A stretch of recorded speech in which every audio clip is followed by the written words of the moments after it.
নমস্কার বন্ধুরা, defence knowledge আপডেটসে আপনাদের স্বাগত। তো বন্ধুরা, আজকের আলোচনার মূল বিষয়বস্তু হলো গত কয়েক ঘন্টায় বিশ্ব রাজনীতিতে ঘটে যাওয়া এক অত্যন্ত গুরুত্বপূর্ণ ঘটনা।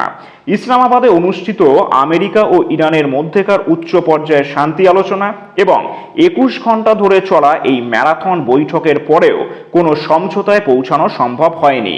মার্কিন ভাইস প্রেসিডেন্ট জেডি ভান্স সরাসরি এই ব্যর্থতার কথা ঘোষণা করেছেন।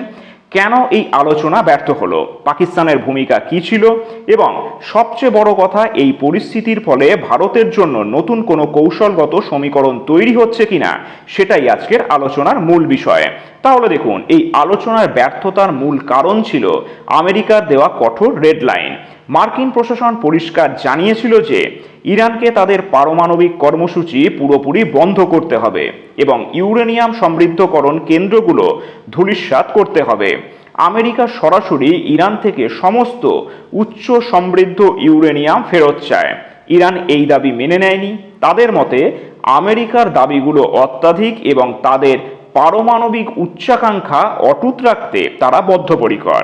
পাকিস্তান এই আলোচনার হোস্ট হিসেবে কাজ করার চেষ্টা করলেও তারা মার্কিন ট্রাস্ট অর্জন করতে ব্যর্থ হয়েছে।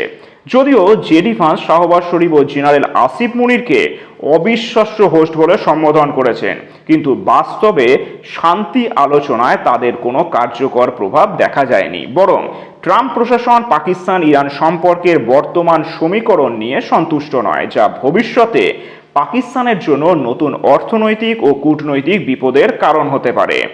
আলোচনা ব্যর্থ হওয়ার সাথে সাথেই ট্রাম্প এই ঘোষণা করেছে যে মার্কিন নৌবাহিনী হরমুজ প্রণালী বন্ধ করবে।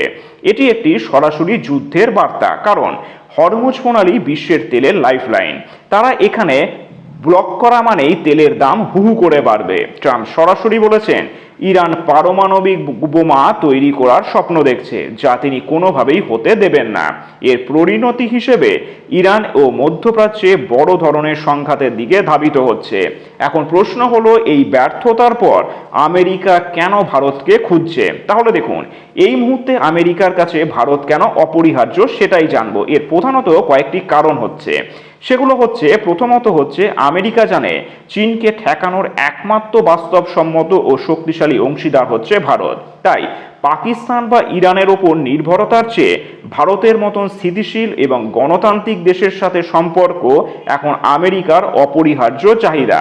আর দ্বিতীয়ত কি, ভারত মহাসাগর ও প্রশান্ত মহাসাগরীয় অঞ্চলে আধিপত্য বজায় রাখার জন্য আমেরিকা ভারতের সাহায্য ছাড়া এশিয়ায় তাদের প্রভাব ধরে রাখতে পারবে না। ভারতের নিজস্ব র্যাডার প্রযুক্তি, ড্রোন প্রজেক্ট এবং সামরিক আধুনিকীকরণ আমেরিকাকে নতুনভাবে আশ্বস্ত করেছে।